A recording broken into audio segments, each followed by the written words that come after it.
लोग का ये मकसद था कि आज एक मेमोरेंडम सबमिट करना था उपायुक्त को भी as well as chief minister honourable chief minister Jharkhand को। तो वो हम लोग को कल सौंपेंगे। बुलेट पॉइंट यही है हमारा कि आज का जो ये था कि मेमोरेंडम देना। मेमोरेंडम का मूल विषय था कि झारखंड सरकार जो पॉलिसी बनाया उस पर संशोधन करे। इवन उनको जितना भी ये है क्लॉजेज है सारे क्लॉजेज में वो संशोधन करें, नहीं तो वो लागू होने वाला नहीं है। क्या लागू नहीं है? वो बोल रहा है कि पॉलिसी का नाम है कारखाना सिलिकोसिस लाभुक सहायता योजना। अब ये कोई मजदूर के पास कारखाना मजदूर होने का कोई प्रमाण नहीं है। एक दूसरी बात ये बता रहे हैं वो एक अनएथिकल क्लॉज है कि मेडिकल बोर्ड ही डायग्नोस करेगा। सपोज हम एक सिलिकोसिस पेशेंट है तो अकॉर्डिंग टू हिपोक्रेटिक ओथ, जो डॉक्टर हिपोक्रेटिक ओथ लेकर के पेशा में प्रवेश करते हैं तो उनको तो डायग्नोस करके रिपोर्ट देना पड़ेगा ना। तो डायग्नोस नहीं करेगा, अगर लिखिएगा कि मेडिकल बोर्ड करेगा तो डॉक्टर लिखेगा नहीं। और क्योंकि एक डॉक्टर लिखा है अब वो मानने के लिए तैयार नहीं है। मासांग मुर्मू गुराबंदा का है 2024 में पॉलिसी बनने के बाद जो उनको डायग्नोस किया वो तो मेडिकल बोर्ड तो नहीं किया। मान लीजिए डॉक्टर ने, तब दो बात होता है, एक डॉक्टर लिखने के बाद मेडिकल बोर्ड अगर टाइमली नहीं बैठा, वो अगर मर गया तो डायग्नोस नहीं हो। अब मानेंगे नहीं उनको, डॉक्टर भी बोर्ड नहीं किया। एक डॉक्टर इनका ट्रीटिंग डॉक्टर जो हॉस्पिटल में है जब ये बेड में थे तब किया डायग्नोस किया, उसका मानेंगे नहीं। मान लीजिए पेशेंट बाहर निकलने के बाद तो गुजर गया मर गया तो नहीं होगा। ये अनएथिकल डिमांड, एकदम बिल्कुल अनएथिकल पॉइंट है।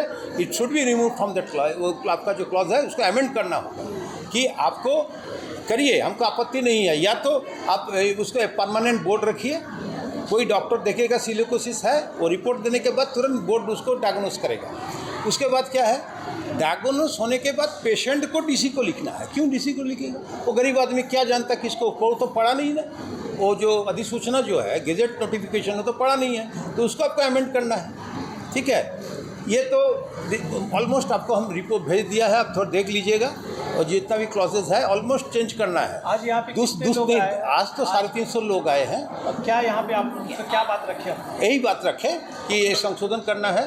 दूसरा है पिछले साल आपको मई महीना में ऑनरेबल चीफ मिनिस्टर ने डीसी को आदेश दिया कि आपने जांच कराई। डीसी साहब ने भी तत्काल कार्रवाई करते हुए वो जांच किया, जांच करने का आदेश दिया एमजीएम को। तो वो प्रक्रिया चलते रहा। तो 2025 का दिसंबर से लेकर जनवरी 2026 तक हमने देते रहा। क्या बोलते हैं, 400 लोगों का डिजिटल इमेज हमने भेजा है। आज तक एक भी जांच नहीं हुआ, एक भी प्लेट का जांच नहीं हुआ डिजिटल इमेज। आप लोग क्या मांग कर रहे हैं? हम लोग यही नहीं, इसके बाद हाई कोर्ट, तो हम लोग तो अभी अब उनसे कुछ मांग नहीं करना है, अभी हाई कोर्ट करना है। और मैं आपको और एक चीज़ बता देता हूँ, वो भी फॉरवर्ड कर दूंगा। नेशनल ह्यूमन राइट्स कमीशन में 7 तारीख को चीफ सेक्रेटरी को वार्निंग लेटर इशू किया करके बताया कि 25 जुलाई तक एडिशनल करेक्ट रिपोर्ट सबमिट नहीं करने से कोहेसिव एक्शन लिया जाएगा, मैंने उसको समन किया जाएगा। अब वो हाजिरी लगाना पड़ेगा कोर्ट में। उसमें क्या था, हम लोग जितना भी रिपोर्ट दिया उसके अलावे तो जो 27 लोग 2014 में चिन्हित हुआ उस पर कोई रिपोर्ट नहीं दे रही सरकार। और सरकार अभी क्या क्या जानते हैं, उसमें से जो 16 लोग जीवित है उसका कराया कुछ दिन पहले। हम चुपचाप बैठा हुआ है, गलत काम करा रहे हैं। जो लोग 2014 में आइडेंटिफाई आप कर दिए, चीफ सेक्रेटरी एफिडेविट सबमिट करके बोला कि इतना लोगों को सिलिकोसिस है, जीवित था मजदूर, उसको आप नहीं मान रहे हैं, उसको बोल रहे हैं एक्सेप्ट करो। ये तो गलत बात है। तो उसी के विरोध में सिर्फ नहीं, हम ऑल्टरनेटिव सुझाव लेकर आए कि आप अमेंड करो और ये इस ढंग से पॉलिसी को तैयार करो। पूरा नाम बता दीजिए। अच्छा, केंद्र सरकार और एक चीज़ किया है, अच्छी बात किया, वो अच्छा किया, हमारा मांग भी है वो कि सिलिकोसिस का diagnose ILO classification of accepted से हो। ठीक है, लेकिन इंफ्रास्ट्रक्चर है नहीं, बिना इंफ्रास्ट्रक्चर बना के ऐसा कर दिया। क्योंकि पुराना जो लेबर लॉ था फैक्ट्री एक्ट 48, उसमें ये प्रोविज़न था कि any MBBS doctor can diagnose silicosis, लेकिन इसमें प्रोविज़न नहीं है। बोला कि नहीं, आईएलओ रेटिंग करके करना होगा। ये ना डॉक्टर को आईएलओ रेटिंग आता है, ना आईएलओ रेफरेंस प्लेट है। आईएलओ का एक स्टैंडर्ड प्लेट्स होता है, इंटरनेशनल क्लासिफिकेशन होता है, उससे तो नहीं है, तो नहीं करेंगे।